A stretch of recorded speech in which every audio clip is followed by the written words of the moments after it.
जय हिंद, नमस्कार। स्वागत है आपका अपने YouTube चैनल सैनिक वेलफेयर अपडेट्स में। साथियों, हम बात करेंगे आज 30 नवंबर 2023 है। क्या आपकी पेंशन क्रेडिट हो चुकी है, इस पर बात करेंगे। सेकंड पॉइंट रहेगा कि मेजर जनरल सतबीर सिंह साहब, जो कि चेयरमैन है इंडियन एक्स सर्विसमैन मूवमेंट के, वो आरोपी प्रोटेस्ट को क्यों उन्होंने सही ठहराया, खासकर जो अभी रेल रोको आंदोलन शंभू बॉर्डर पर चल रहा था। दूसरा पॉइंट में ओआरओपी 2 में गलत कैलकुलेशन से पेंशन कैसे घटी और क्यों कहा कि यदि यह ठीक नहीं किया सरकार ने तो कानूनी कार्रवाई की तैयारी की जा सकती है। थर्ड में बात करेंगे दोस्तों, जो पेंशन घटी है नोशनल पे फिक्सेशन न होने के कारण घटी थी, और एक प्री 2006 के जो रिटायरी हैं उनका एक एग्जाम्पल के साथ आपको समझाएंगे कि कितनी उसमें पेंशन में घाटा हुआ है। तो आप बने रहे मेरे साथ।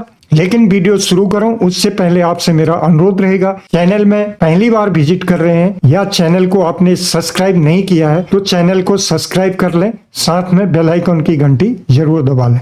तो चलो शुरू करते हैं। जैसा आप स्क्रीन में देख पा रहे हैं दोस्तों, 2:55 में ये आज का ईमेल आया है। यहाँ पर आप देख पा रहे होंगे, और ये कस्टमर के नाम से एक पेंशनर्स हैं, उन्होंने मेरे साथ साझा किया। तो उनकी पेंशन जो है क्रेडिट हो चुकी है। जैसा आप यहाँ पर देख पा रहे हैं, अमाउंट है, ये यूटीआर नंबर उनका दिया 30/11/2023, principal control of defence ACC यानी पीसीडी के थ्रू ये एनएफटी के माध्यम से जो कि इनका अकाउंट एसबीआई में है, तो ये इनकी पेंशन क्रेडिट हो चुकी है। उम्मीद करता हूं कि आपकी भी क्रेडिट हो गई होगी या आने वाले समय में हो जाएगी। दोस्तों, अब बात करते हैं, जैसा यहाँ पर देख पा रहे हैं, मेजर जनरल सतबीर सिंह साहब ये चेयरमैन भी हैं इंडियन एक्स सर्विसमैन मूवमेंट की तरफ से, और इन्होंने क्या कहा, वॉइस ऑफ जस्टिस को कुचला नहीं जा सकता है। इंडियन एक्स सर्विसमैन मूवमेंट ने ओआरओपी की एनोमलीज को गवर्नमेंट के साथ तथा कोर्ट में टाइम टू टाइम उठाया है और मिनिस्ट्री के साथ मीटिंग की है। सेक्रेटरी ईएसडब्ल्यू के साथ भी 23 जून को जो मीटिंग हुई थी उसमें सारे पॉइंट डिस्कस किए गए थे। सरकार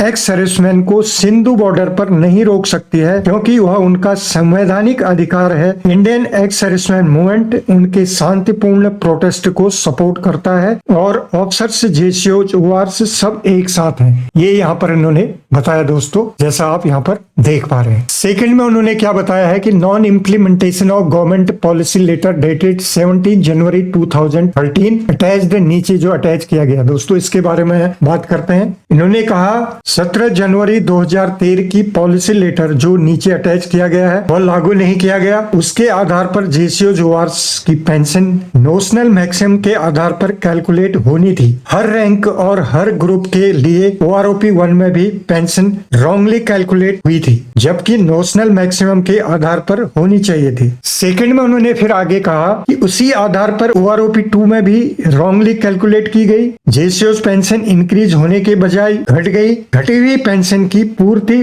प्रत्येक 5 साल के बाद रिटर्न होना था। टीम टर्म कंडीशन थे। सरकार सीरियस होकर इस पर काम जल्दी करे, नहीं तो कानूनी कार्रवाई भी जल्दी शुरू की जा सकती है। सरकार से भी अपील की है कि या तो इस पर काम करो, नहीं तो हम इस पर कानूनी कार्रवाई की लीगल ऑप्शन बीइंग एक्सरसाइज्ड, ये इन्होंने यहाँ पर बताया दोस्तों। अब इस पर हम पॉलिसी लेटर क्या है जरा ये देख लेते हैं, इस पर क्या कहा गया। ये जैसा आप देख पा रहे दोस्तों, ये पॉलिसी लेटर है डेटेड 17 जनवरी 2013 का। इसमें ये देख पा रहे होंगे आप, government of India, ministry of defence, department of ex service and welfare के द्वारा ये बनाया गया और तीनों सेनाओं के चीफ को ये दिया गया। सब्जेक्ट आपके सामने दिया गया है। इसके अंदर मुद्दे पर आते हैं, जो पैरा नंबर 2 और 2.1 में ये समझने वाली बात है। यहाँ पर कहा गया है, एक committee of secretaries headed by cabinet secretary was constituted by the government to consider various issues of pension of armed forces personnel and ex-servicemen who have recommended the following to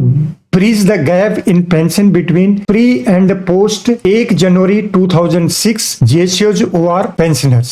2.1 पे फिर कहा द पेंशन ऑफ प्री 1/1/2006 जेसीओज OR pensioners में be determined on the basis of notional maximum for the ranks and group across the 3 services. तो ये notional maximum पे के आधार पर ये फिक्स होनी चाहिए थी, ताकि ये गैप, इनका जो बीच में गैप हो जाता है वो नहीं होता, ये कहा। तो एक एग्जाम्पल के तौर पर एक समझ लेते हैं दोस्तों कि एक गैप एक्चुअली हुआ कैसे और इससे कितना घाटा हुआ है एक जेसीओ साहब का। अब यहाँ पर देख पा रहे हैं नोशनल मैक्सिमम फिक्सेशन क्यों जरूरी है? क्यों जरूरी है आप यहाँ पर खुद समझ जाएंगे। एक नायब सूबेदार साहब हैं, प्री 2006 के रिटायरमेंट है इनका, और 1 जनवरी 2006 में इनकी पेंशन थी 5260। फिर यहाँ पर काफी ऑब्जेक्शन हुए, लोगों ने कंप्लेन की और कोर्ट में भी गए, तो 1 जनवरी 2009 को कोर्ट के आदेश के बाद इनकी पेंशन बढ़कर होगी 7170। ये मैं बात कर रहा हूँ प्री 2006 के जो रिटायरी हैं। अब इनका जो OROP 1 जिस फिक्स हुआ 1 जनवरी 2014 को 10,480 पर फिक्स हुआ, जो कि यहाँ पर आप देख पा रहे, तो इनकी बनी 26,805 रुपया। अब इनका पेंशन जब OROP 2 में जो दी जा रही है वो इनकी पेंशन होगी 24,950। तो आप यहाँ पर देख पा रहे होंगे सीधे 1,855 रुपया इनको घाटा हो गया दोस्तों। यहाँ पर अभी हर महीने का घाटा 1,855 है, जबकि इनकी फिक्स इतनी होनी चाहिए थी, और इसी पर ये इसमें जो प्रेजेंट DR लगने के बाद जो बनती है वो इनको मिलना चाहिए था। तो अर्थात मेरा दिखाने का तात्पर्य ये था कि इनका